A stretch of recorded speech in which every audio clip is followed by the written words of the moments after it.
Amigos, boa tarde a todos.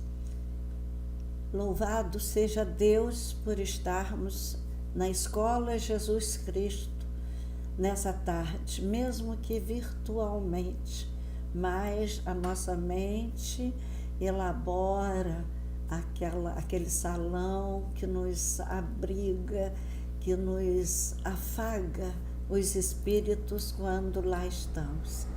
E vamos fazer a nossa prece para começarmos a nossa reunião de hoje.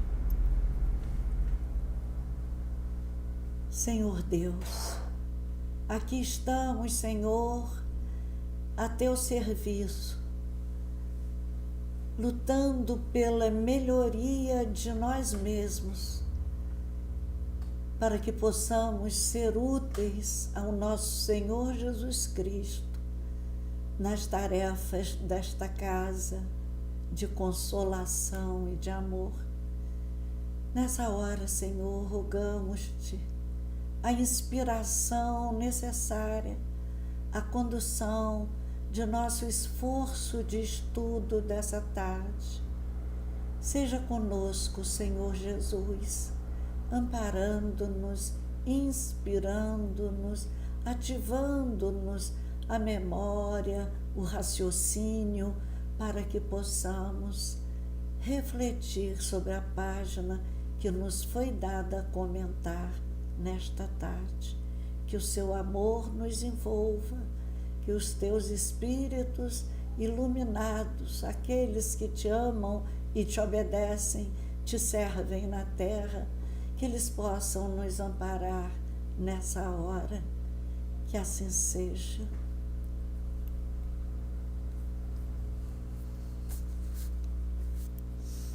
Bem, nós vamos, a página que nos foi dada ao comentário de hoje é do livro Religião dos Espíritos, de Emmanuel, psicografia de Chico Xavier. Examina a própria aflição. Essa página comenta a questão 908 do Livro dos Espíritos. Esse livro é um estudo do Livro dos Espíritos. Então, nós apanhamos aqui o Livro dos Espíritos e vamos ver que na questão 907 há uma pergunta que já abre um pouco o nosso horizonte. O tema é paixões. Será substancialmente mau o princípio originário das paixões, embora esteja na natureza? Não, a paixão está no excesso de que se acresceu a vontade, uma vontade exagerada, uma vontade sem limite, né? Visto que o princípio que lhe dá origem foi posto no homem para o bem, tanto que as paixões podem levá-lo a realizações de grandes coisas. O abuso que delas se faz é que causa o mal. Grandes músicos, criaturas que tiveram paixão pela música, nos legaram peças incríveis que nos levam à sensibilidade maior, mais ampla. Cientistas apaixonados pela sua pesquisa nos legaram saúde através de medicamentos, como agora quantos se debruçam nos laboratórios para exterminar o vírus da Covid-19. Então, são paixões que criam, que beneficiam a humanidade, mas não é esse o comum. A paixão é uma vontade elevada a um grau muito grande. Mas as paixões, como nós conhecemos, são de outra ordem. A pergunta 908 é a seguinte: como se poderá determinar o limite onde as paixões deixam de ser boas para se tornarem más? Porque as paixões, como existem as boas paixões que revolucionam o mundo, existem também em número talvez muito maior as paixões más, as paixões que adoecem o ser humano. Aí a resposta de Kardec. As paixões, a resposta dos espíritos a Kardec. As paixões são como um corcel, que só tem utilidade quando governado e que se torna perigoso desde que passe a governar. Uma paixão se torna perigosa a partir do momento em que deixais de poder governá-la e que dá, em resultado, um prejuízo qualquer para vós mesmos ou para outrem. Então, paixões são alavancas que decuplicam as forças do homem e o auxiliam na execução dos desígnios da providência. Mas se em vez de as dirigir, deixa que elas o dirijam, cai o homem nos excessos e a própria força que, manejada pelas suas mãos, poderia produzir o bem, contra ele se volta e o esmaga. Que comentário bonito que Kardec faz aqui. Realmente, a força que podia ser em seu favor se torna em seu desfavor.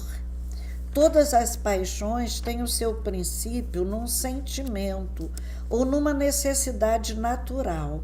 O princípio das paixões não é, assim, um mal, pois que assenta numa das condições providenciais de nossa existência.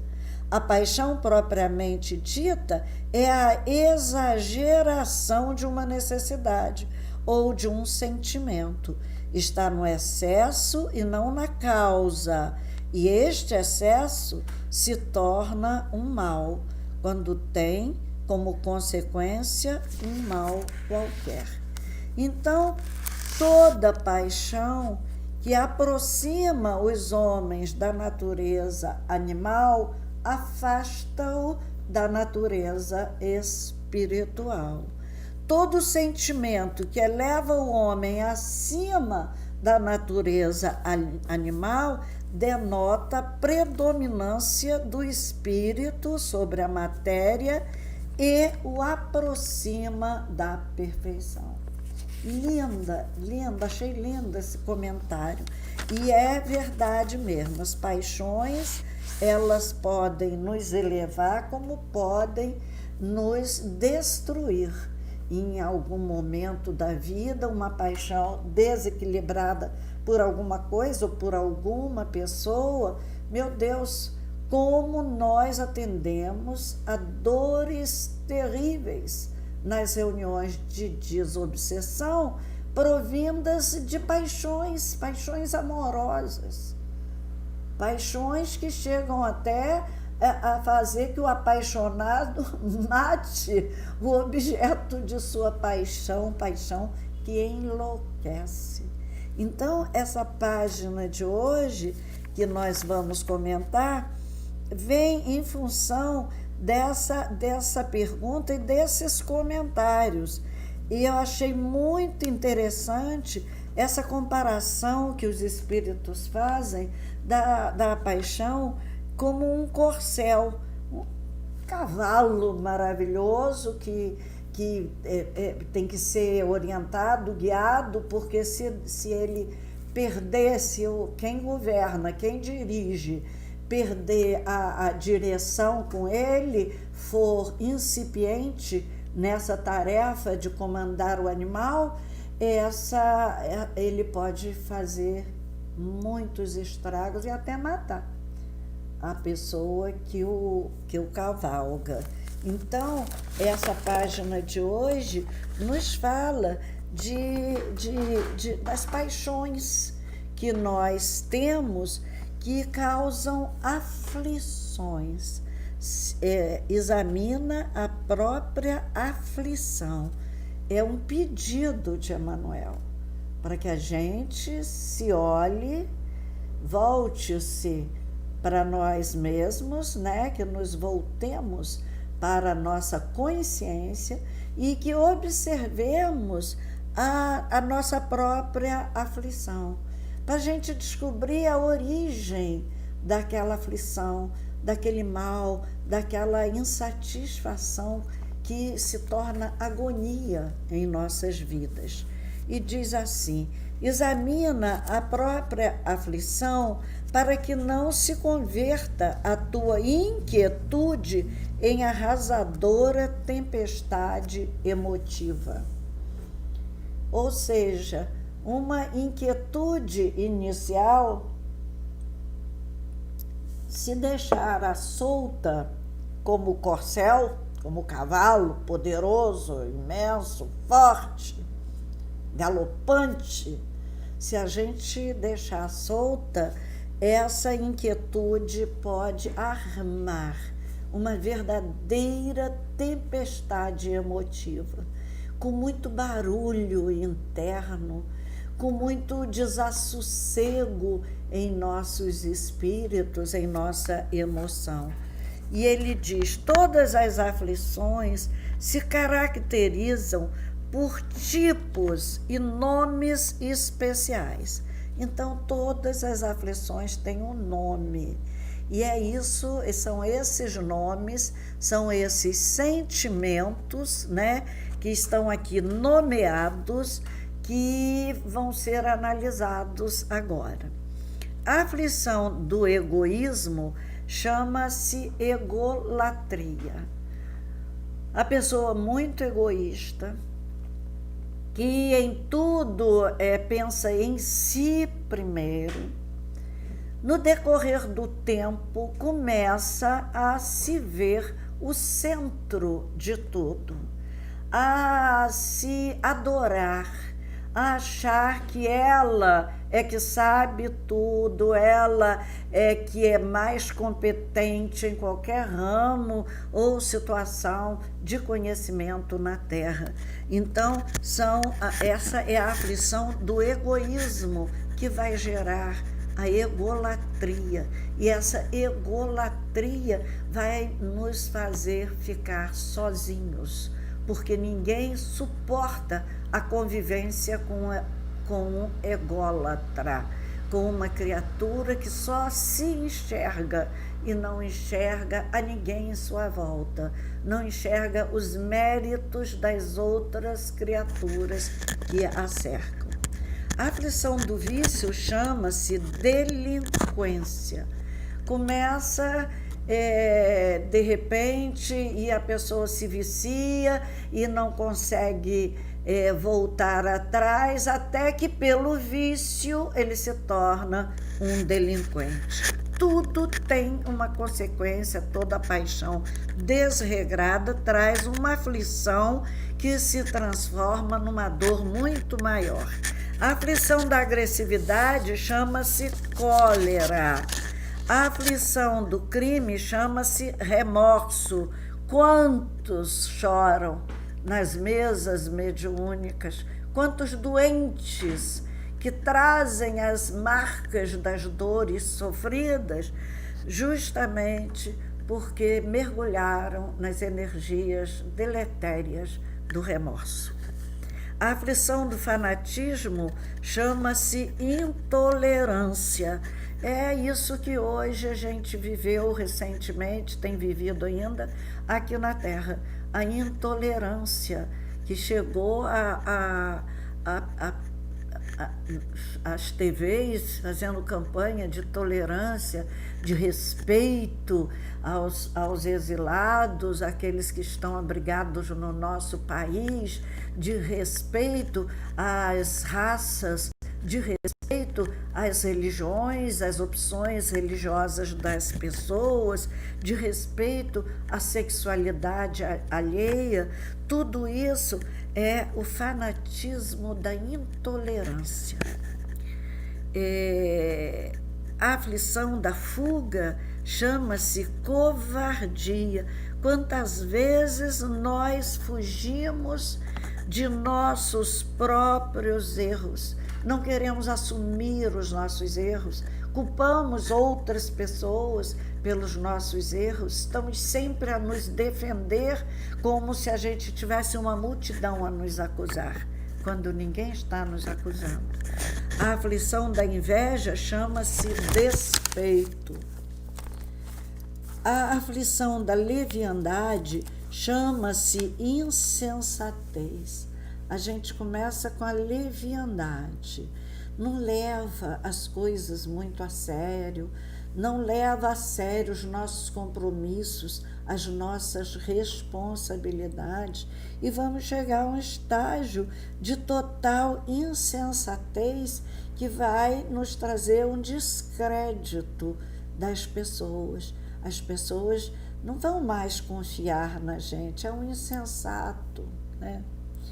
A aflição da indisciplina chama-se desordem, e ninguém consegue viver na desordem.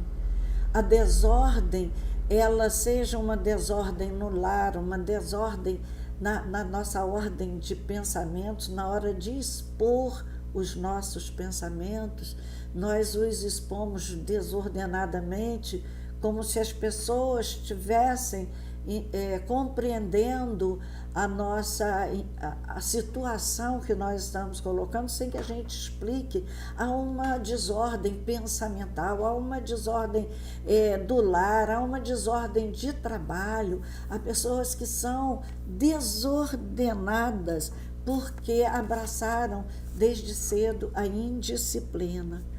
A aflição da brutalidade chama-se violência, e essa violência é uma atitude, ou seja, violência sendo atitude, ela é uma coisa interna, ela vem de dentro, não é porque alguém provocou, ela já traz, a criatura já traz em si aquela tendência violenta. Pessoas são características de pessoas sem qualquer consciência espiritual. Essas pessoas são violentas. No plano físico, a violência física, que era uma característica do homem primitivo, até pela sua própria sobrevivência, com a evolução intelectual e a evolução nervosa também, nossa, ela veio a se transformar numa violência psíquica, numa violência de muitas jeitinhos de atacar, essa violência astúcia, até para a corrupção, que é uma violência contra a sociedade, essa violência física do passado, hoje se transforma em violência mental e em astúcia para marcar a sua força, né? A aflição da brutalidade chama-se violência. A aflição da preguiça chama-se rebeldia. O preguiçoso é sempre rebelde. E ele é rebelde para as pessoas desistirem dele. É difícil lidar com a pessoa. Aí a gente faz o serviço dela para não se aborrecer. Então, a preguiça cria essa rebeldia e a pessoa vai se habituando. Quando ele se espanta, ele é um rebelde sem causa, como se falava nas músicas. A aflição da vaidade chama-se loucura. Eu trabalhei com doentes mentais e vi, meu Deus, como a vaidade assedia de tal forma as criaturas, elas enlouquecem. E quando enlouquece, vem aquelas piadas de Napoleão Bonaparte. Eu sou Napoleão, né? E o outro diz, eu sou Deus. Então, são aquelas piadinhas sem graça, mas é fruto de uma vaidade excessiva. A aflição do relaxamento chama-se evasiva, são os subterfúgios, as desculpas ardilosas com que a gente se evade de uma situação que a gente finge querer, mas na verdade não quer, de um trabalho, a gente alega uma doença, a gente alega sempre, né? A gente tem um subterfúgio qualquer para fugir a uma responsabilidade. São as nossas evasivas. A aflição da indiferença chama-se desânimo. A pessoa que está sempre indiferente ao outro acaba desanimado. A aflição da inutilidade chama-se queixa. O inútil é sempre queixoso. A aflição do ciúme chama-se desespero. A aflição da impaciência chama-se intemperança. É a imoderação. A pessoa não consegue ser moderado nunca. A aflição da sovinice chama-se miséria. A gente vê muita pessoa que foi sovina a vida inteira, era rica, tinha meios de ter uma velhice melhor e acaba na miséria porque guardou, os filhos usaram mal e a pessoa acaba miserável. Ou porque está guardando, não quer gastar e vive em situação miserável. A aflição da injustiça chama-se crueldade. Cada criatura tem a aflição que lhe é própria. E são muitas as aflições no mundo nessa hora. A aflição do reino doméstico, a da esfera profissional, a do raciocínio, a do sentimento. Em todas as formas de aflição, nós vamos encontrar aflições desse tipo aqui que nós estamos falando, da leviandade, da indisciplina, da brutalidade, da preguiça, da vaidade, do relaxamento, da indiferença, da inutilidade, do ciúme e da impaciência. A aflição, os corações unidos ao sumo bem, contudo, sabem que suportar as aflições menores da estrada é evitar as aflições maiores da vida. E por isso apenas eles, anônimos heróis da luta cotidiana, conseguem receber e acumular em si mesmos os talentos de amor e paz reservados por Jesus aos sofredores da terra, quando pronunciou no monte a divina promessa: bem-aventurados os aflitos. Os aflitos que sabem segurar, né, suportar as aflições menores para evitar as aflições maiores da vida, que são essas aflições que acometem as nossas emoções, definindo para nós um fim de vida triste, por vezes trágicos, e um renascer. No outro plano de vida, no estágio também de aflito, em estágio de sérias aflições. Que Jesus nos ajude a eliminar as aflições de nossa vontade exagerada, para que nós, porque domando, como o bom treinador doma um corcel violento, nós chegaremos lá na vida espiritual com essa bem-aventurança de Jesus.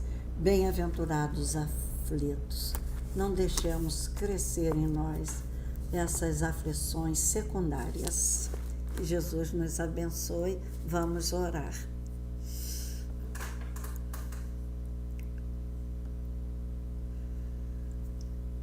Senhor,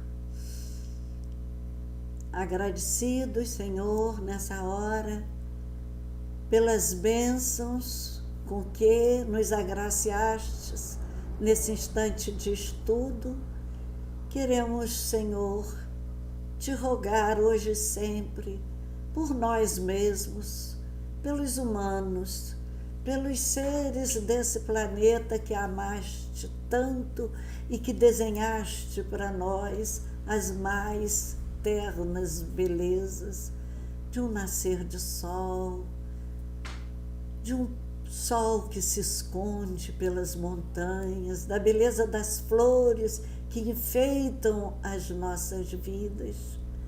Isso é amor, Senhor. Que aprendamos contigo essa forma de amor que se dá, se doa. Como dissestes, ninguém tem maior amor do que esse, o de dar a própria vida pelos seus amigos. Deixa-nos, Senhor, estar contigo um pouco mais, descansar no seu regaço, através da oração, nessa hora de tanta tristeza, de tanto medo em nosso planeta. Seja conosco, Jesus, abençoando-nos os trabalhos possíveis nessa hora e amparando a nossa casa e todos os templos de todas as religiões que te honram o nome santo. Que assim seja.